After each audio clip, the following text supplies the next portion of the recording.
ఒక్కసారి knee replacement చేస్తే దాని యొక్క పూర్తి సమర్థత ఎన్ని సంవత్సరాల పాటు ఉంటుంది? 20 సంవత్సరాలు, 25 సంవత్సరాల తర్వాత తిరిగి అందులో ఏమన్నా సమస్యలు వచ్చే అవకాశం ఉందా? తిరిగి ఆపరేషన్ చేయాల్సిన పరిస్థితి ఏర్పడుతుందా? ఎస్, ఉంటుంది.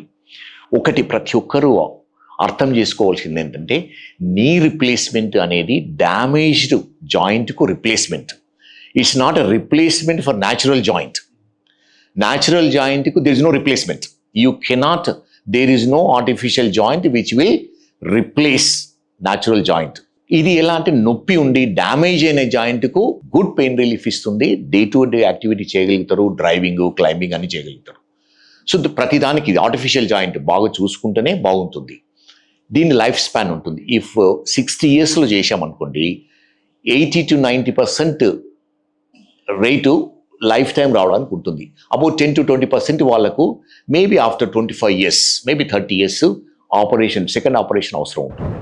మధ్యన ప్లాస్టిక్ ఉంటుంది, అది అరిగిపోవడానికి ఏదో కాంపోనెంట్ అరిగిపోవడానికి ఉంటుంది, రిప్లేస్ అవసరం ఉంటుంది. కానీ యంగ్ ఏజ్లో చేసినప్పుడు, ఈ రోజు రేపుల్లో 45 less than 50 వాళ్ళకి చాలా చేస్తున్నాము. వాళ్ళ డిమాండ్ ఎక్కువ ఉంటుంది. మనం ఆర్టిఫిషియల్ జాయింట్ ఎక్కువ ఎంత యూజ్ చేయాలి, కానీ చేస్తే ఏమవుతుంది, అరిగిపోతుంది తొందరగా. సో వాళ్ళకు ప్రాబబుల్లీ కొంచెం ముందుగా, అంటే 20 years తర్వాత ఆపరేషన్ అవసరం ఉంటుంది.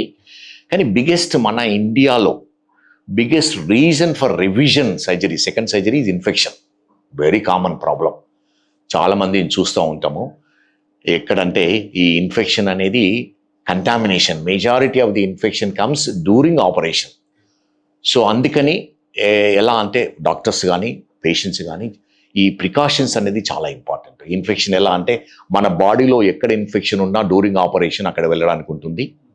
డ్యూరింగ్ ఆపరేషన్ మనం క్లీన్ ఎన్వైరన్మెంట్ లేకుండా, మనం చేసే పరికరాలు అవి క్లీన్గా లేకున్నా కూడా ఇన్ఫెక్షన్ ఛాన్స్ ఉంటుంది. ఆపరేషన్ తర్వాత నీ జాయింట్ అనేది ఆర్టిఫిషియల్, అంటే దాంట్లో బ్లడ్ సప్లై ఉండదు. మనకి ఎక్కడ కట్స్, వూండ్స్ అయ్యి ఇన్ఫెక్షన్ వచ్చినా అక్కడికి స్ప్రెడ్ కావడానికి ఛాన్స్ ఉంది.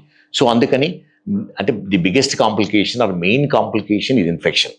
And main reason for replacement is infection. అందుకని ప్రతి ఒక్కరూ ఈ రిప్లేస్మెంట్ అయిన వాళ్ళు ఈ ఇన్ఫెక్షన్ గురించి బాగా అర్థం చేసుకొని ప్రివెంట్ చేయడానికి ట్రై చేయాలి.